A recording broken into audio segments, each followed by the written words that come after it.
Sabi ni Dr. Jose Rizal, ang kabataan ang pag-asa ng bayan.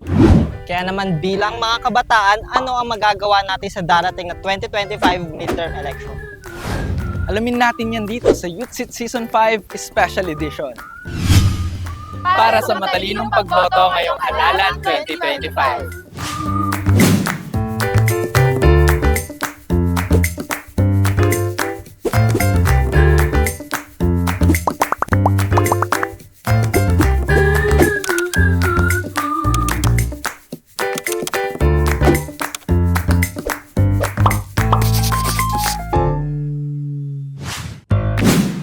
This election, hinihikayat natin na ang bawat kabataan to participate sa pamamagitan ng pagkakaroon ng alam at pakialam sa mga nangyayari sa ating lipunan. And with that, dapat lang na tayo ay bumoto this 2025 elections. Pero bago tayo bumoto, ano ba ang kailangan ng ating bansa? Malalaman natin yan kung alam natin ang nangyayari ngayon sa ating lipunan. Tama! Alam natin kung para saan at para kanino ang ating call for change. Ngayon, meron akong hinandang mga pictures and sasabihin lang natin kung ano yung pumasok sa isip or yung mga words or phrase. Okay, sige. Picture number 1. Ano siya? Uncomfortable for me yung pakiramdam, nakakalungkot. Parang naisip ko bigla yung kamusta kaya sila na nakatira dyan. Okay ba yung health nila? Safe kaya sila dyan? May security? And kung may enough access ba sila sa kanilang mga basic needs like water, food, ganun. Ako naman nakakagalit. Kasi, syempre, karapatan natin na magkaroon ng maayos na bahay. Pero yung bahay nila ay ganyan. Picture number 2. Ano siya, masikip for me, it's mainit. Parang hindi na siya conducive for learning yung ganyan eh. Parang may na-feel akong awa dahil yung mga gamit sana nila ay mas effective para sa kanilang mga pag-aaral, pero parang hindi nila nakukuha yung tamang gamit. Kaya naman hindi ito yung deserve nating mga estudyante para sa good quality of education. Actually, agree ako kay Sam and kay Jem. Kasi mahalaga bilang guro yung conducive na environment para matuto din yung mga estudyante, di ba? Picture number 3. Familiar, no? It's giving controversial. Nakaka-frustrate sila. Ako naman nakaka-disappoint. Kasi supposedly, 'di ba, ginagawa nila yung dapat nilang gawin para sa interest ng nakararami, hindi para sa interest lang nila. Ay, yun na yun. Tapos na. Bitin yung mga pictures natin, no? Tama! Baka meron pa tayong iba dyan. Actually, meron pa. And since Gen Z tayo, di ba, we will do our research the Gen Z way. Kanina, meron tayong mga pictures. Ngayon, magpapakita ako ng mga videos. And we will be reacting to it. G? G! Yan. Let's see if it's giving or it's not giving. Pero wait, bago tayo magsimula, try muna natin ang ating reactions. Ready ba kayo? Okay, 1, 2, 3, go!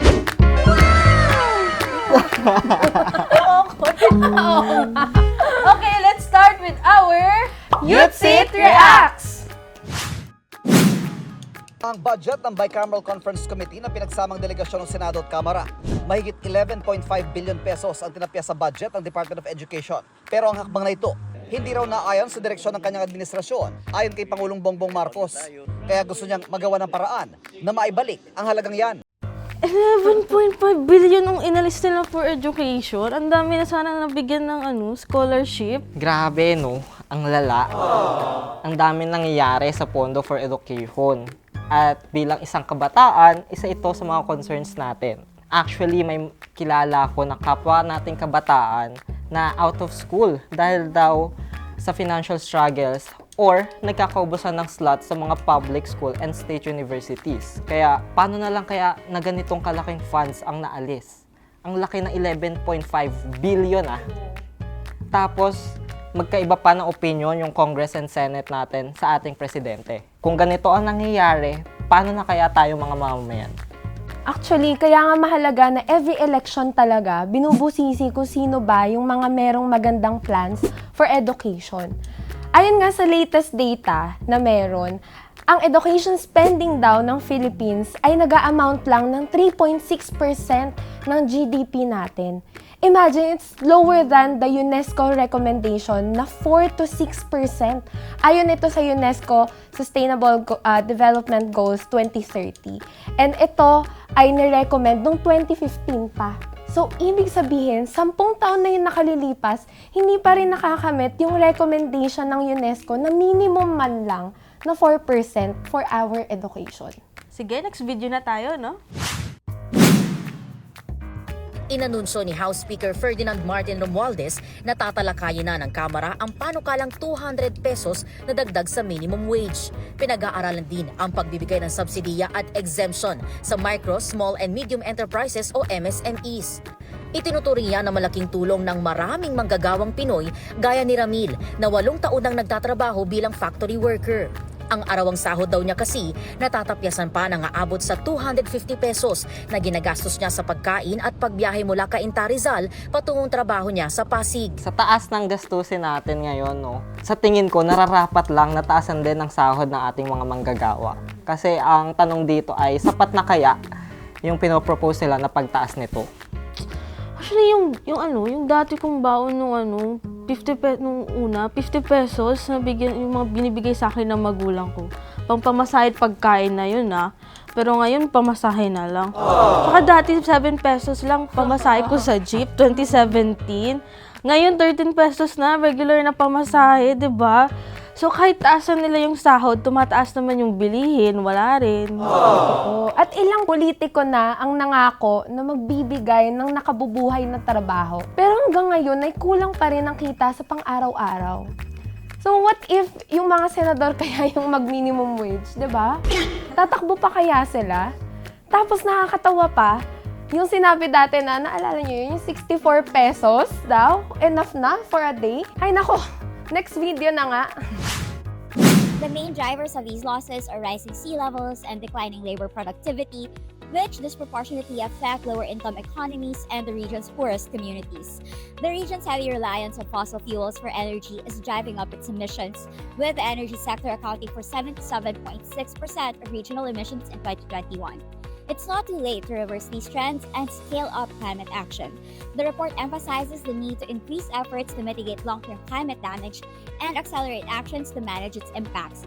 Private investments, carbon pricing, and participation in international carbon markets are crucial for filling climate finance gaps, reducing emissions, and achieving climate goals. Dahil sa climate change ay sunod-sunod na yung bagyo natin in the last months of 2024. Parang every week ay mayroong bagyo na dumadaan sa atin. And dahil dito ay parang nasanay na tayo mga Pilipino sa bagyo.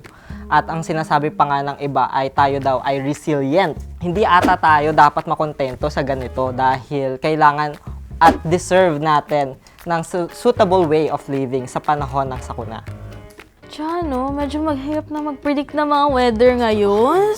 Sobrang init, guys. Actually, nagiging cause ng dehydration, tapos sakit ng ulo at nakaka-apekto sa pag-aaral ng mga kabataan.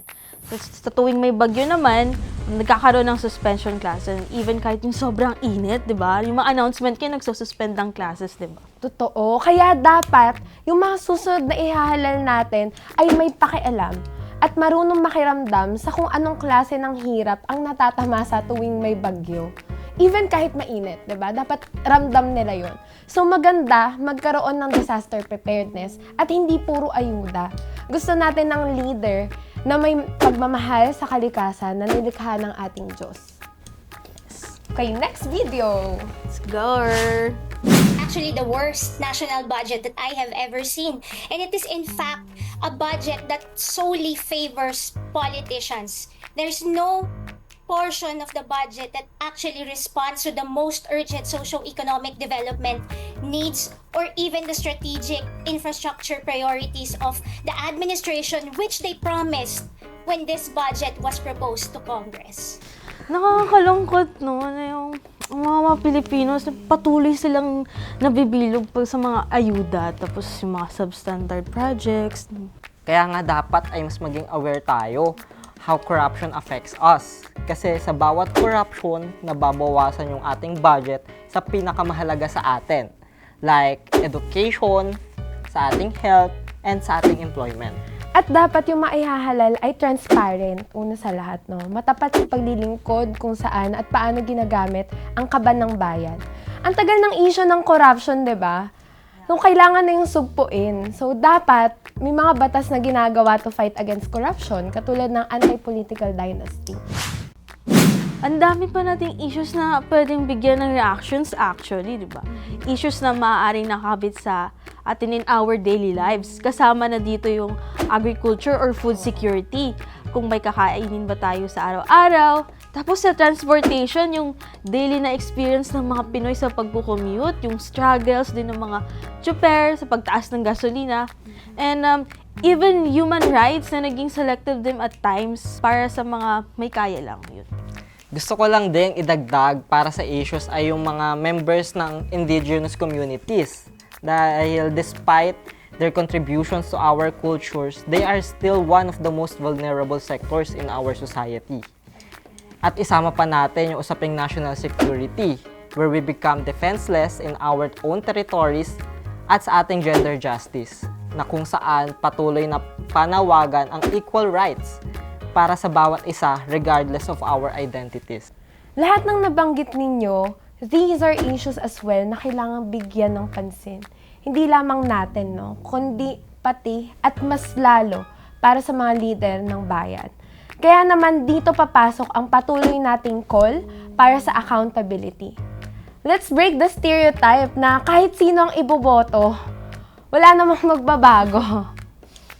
And based sa mga napanood nating videos kanina, pwede nating maging palaisipan kung anong leader ba ang kailangan natin para matugunan ang pangangailangan ng common na mga Pilipino.